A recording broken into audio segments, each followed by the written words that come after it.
Hello everyone, and welcome to Industry Insights with Cal. The COVID-19 pandemic has brought with it significant impacts to the insurance industry.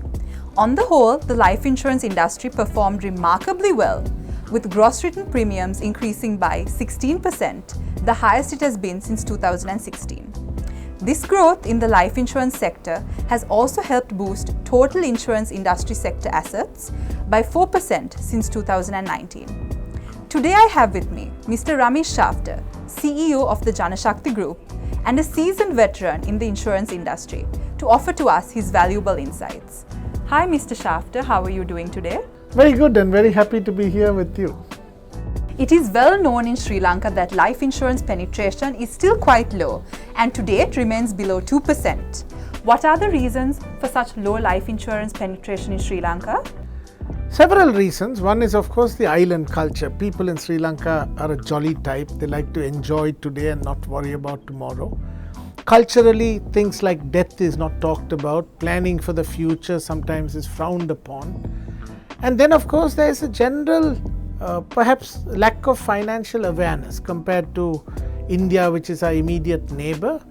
Sri Lankans investing in the stock market, investing in unit trusts, being aware of taxation, and of course life insurance is somewhat less than our immediate neighbors. So it's not surprising that we have one of the lowest life insurance penetrations in the entire region, and that's been a challenge that the industry has faced. Since the onset of the pandemic last March, the interest rates have decreased by over 300 basis points.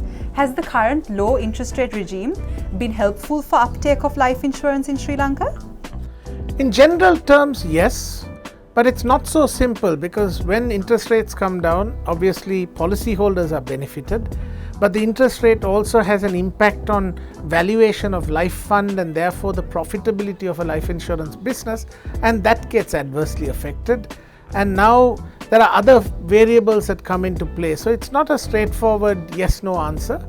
But the fact that fixed deposits with banks were giving extremely low rates of interest, relatively speaking, certainly made life insurance a little more attractive than previously. And that's been to our advantage. It is without a doubt the COVID-19 pandemic changed the pre-existing dynamics of many industries, and with it arose a variety of challenges.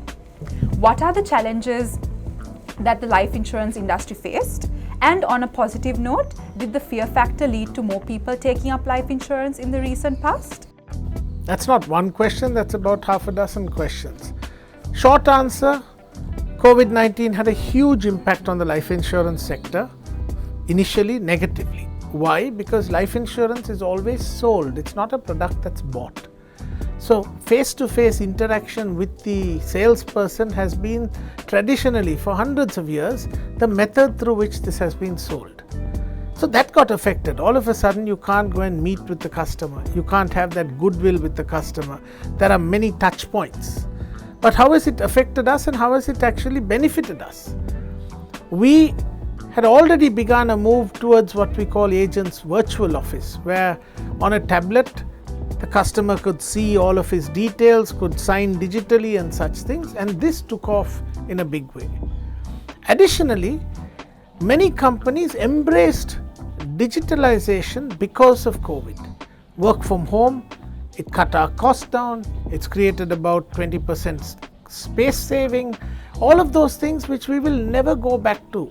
The old way of doing things has changed and the new way is here to stay. So that has helped us. And then of course when you had the pandemic raging, people became more aware of the brevity of life. They became more aware that at any time, any one of us could pass on. And then it became very real in terms of leaving something behind for your family, for your wife or your children. And that is something that benefited the life insurance industry as a whole. And that's why this last year, despite the pandemic, we had record levels of growth. The general insurance industry has undergone a phase of consolidation over the past 5 years. From your perspective, do you believe the Sri Lanka life insurance industry should go through a phase of consolidation as well? So with the segregation of companies about 5 years ago, it was inevitable that some of the smaller players would be swallowed up. We ourselves as Janashakthi General acquired successfully the general business of AIA and amalgamated it. Then we in turn, thanks to an investment bank named Cal, ended up being sold to Allianz. And that left us focused entirely on life, and we have been doing well building that life business up. So what does the future hold? The general insurance saw much consolidation, but life insurance, in my opinion, will see that consolidation. Because some players are just too small to survive in this current climate and current market. The fixed costs are fairly high, and there are opportunities. I'm aware of some conversations that have been going on in the industry, but with life insurance, because of the long-term nature of the business, these amalgamations or consolidation takes time.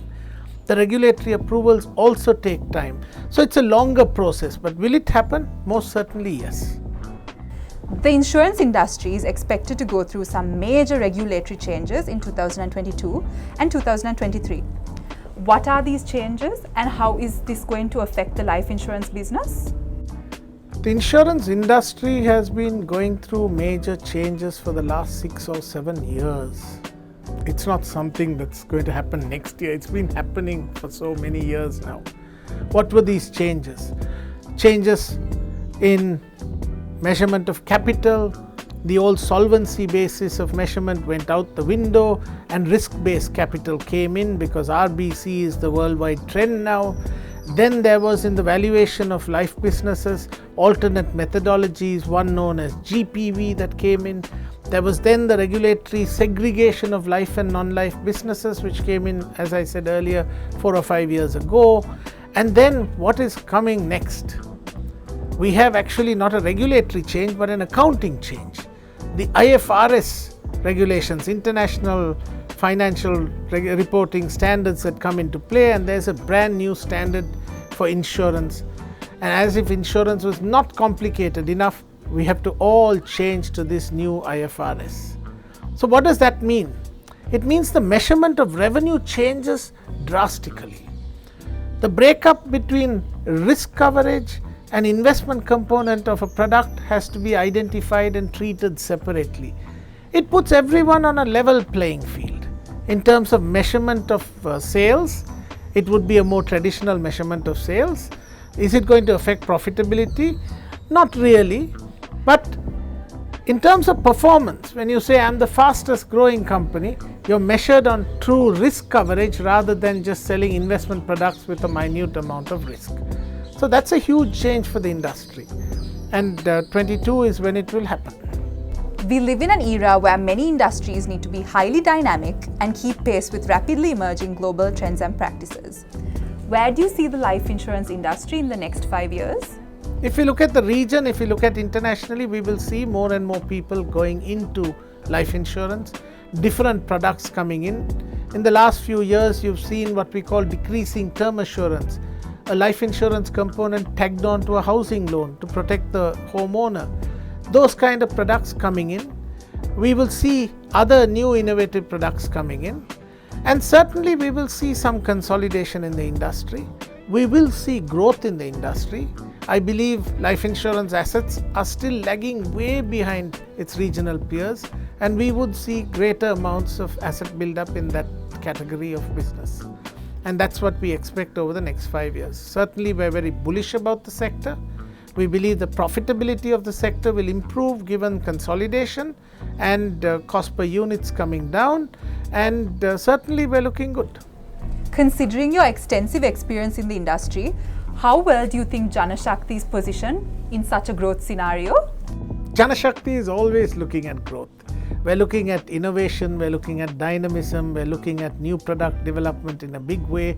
And what do we expect in the next 5 years? If I had to sum it up in one phrase, exponential growth, nothing less. We are looking at creative means of distribution. We have invested heavily in our IT infrastructure. I mentioned earlier the agent's virtual office, where with a tablet they can access customer details and service customers at their own homes. So we're looking at exponential growth. We're expecting a lot out of this industry. We're in this sector. We're focused on this sector. And certainly in the next 5 years, you'll see Janashakthi doing great things. This concludes our session for today. Thank you very much for tuning into Industry Insights with Cal. Thank you, Mr. Schaffter, for your time. It was an absolute pleasure having you with us here today. Thank you for having me. It was my pleasure. Stay tuned for the latest videos of Cal by following their Facebook, Instagram, or LinkedIn pages for the upcoming videos. Thank you.